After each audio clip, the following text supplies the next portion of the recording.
Bonjour et bienvenue donc pour ma première fois dans Bonne ou Mauvaise Scène. Donc voici l'heure de mon dépucelage que j'attendais tant et donc du coup je vous y convie. Voilà. Allez, direction retour vers le passé. 1981, du côté de Corfou, pour une virée aquatique avec une certaine Carole Bouquet, affublée d'un magnifique imper jaune, petit bateau.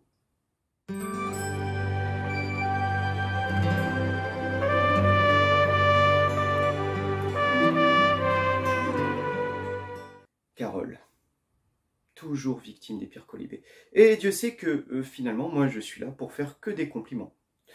Bon, 1981, Moonraker, l'espace, Drax, le too much, c'est terminé.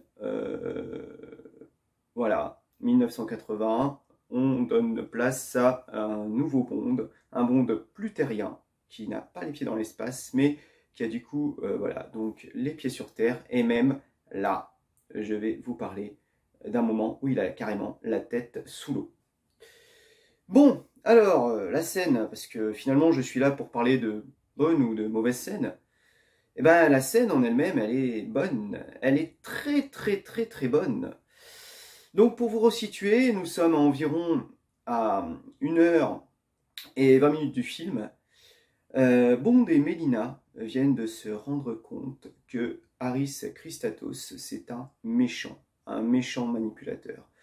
Tout ça grâce à l'aide de Colombo. Alors Colombo, c'est pas le détective. Non, en fait, c'est un monsieur. Moi, quand j'étais petit, je me souvenais de lui parce que pendant tout le film, il n'arrête pas de manger des cacahuètes et il n'arrête pas de faire... Voilà, il crache tout le temps les cacahuètes.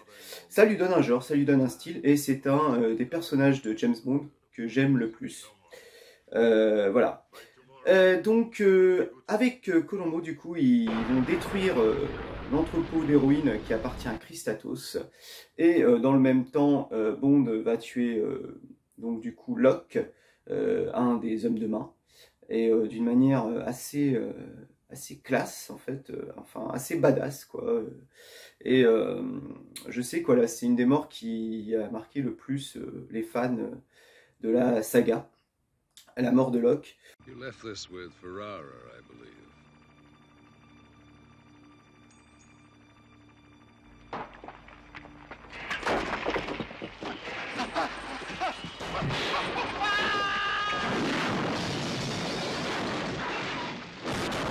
Enfin bon, là n'est pas le sujet, revenons à notre scène. Donc Bond et Melina reviennent sur le bateau Triana, où donc du coup les parents de Melina furent assassinés en début de film.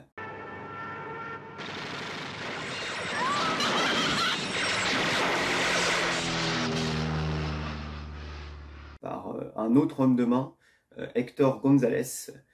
Et donc cette fois, ils veulent du coup retrouver dans une course contre la montre, du coup l'attaque, ce petit ordinateur en fait, qui a été du coup perdu dans l'épave du navire britannique, le Saint-Georges, du coup, qui a coulé au fond de la mer Ionienne. Et donc du coup, ils doivent retrouver ce petit système, ce petit dispositif de défense avant Harris Christatos. Et alors là, tic-tac, tic-tac, tic-tac, le film s'accélère et s'ensuit alors ce que je considère être comme une des meilleures scènes de la saga tout entière. Oui, j'assume complètement ce que je dis, une des meilleures scènes de la saga tout entière. Sur un bon thème revisité, avec sobriété et inventivité par Phil Conti, nous suivons nos deux héros à bord du sous-marin Neptune.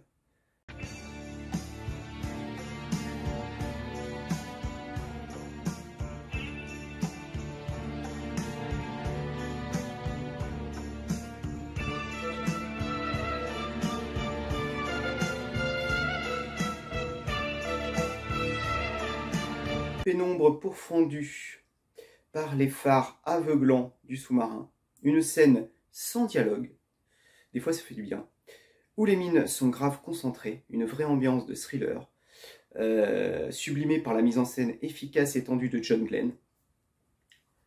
Et comme une enquête policière qui s'enfonce dans le tréfonds de l'âme humaine, là nous avons affaire à une scène qui s'enfonce dans l'obscurité des fonds marins pour mettre en lumière une des pièces maîtresses de l'intrigue. Donc c'est quoi? C'est simple en fait, c'est ce fameux Saint-Georges qui est au fond de l'eau et le système attaque qui se trouve dedans. Et là, sans vous révéler toute la suite que vous connaissez pour la plupart déjà, voilà, il y aura moult rebondissements. Donc c'est une scène, moi je trouve, qui prend son temps et qui stimule à merveille l'imagination du spectateur, qui n'en dit pas trop, qui fait une économie de dialogue, qui privilégie un montage propre et hyper lisible. C'est sûr qu'on est très très loin du montage de Quantum of Solace, bien plus tard. Et je trouve que c'est une scène qui fait la part belle à une ambiance hypnotisante et une ambiance inquiétante.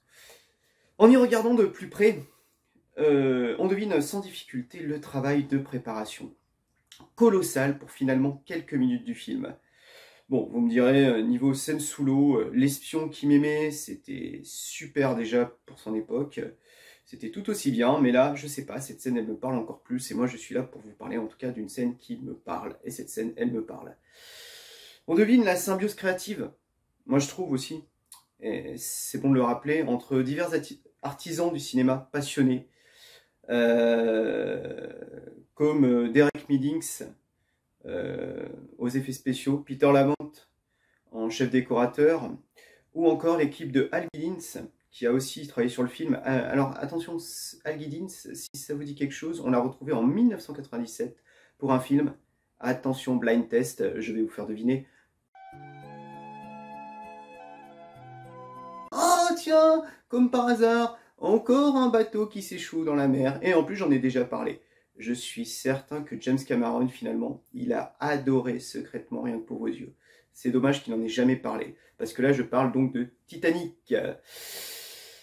Une scène, donc, pour une petite info aussi, et merci donc au département Q pour m'avoir donné toutes ces petites infos. Une scène sous-marine tournée en 3 parties, à partir de 1980, un mélange de répliques à taille réelle et de miniatures de sous-marins. Plusieurs sites de tournage, dont les Bahamas et bien entendu les mythiques studios Pinewood.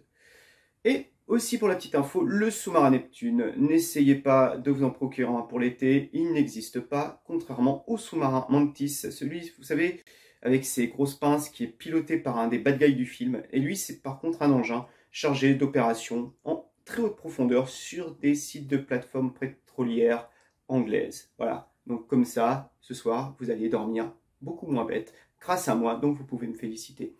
Et si vous voulez me faire plaisir, abonnez-vous à la chaîne YouTube Planète 007.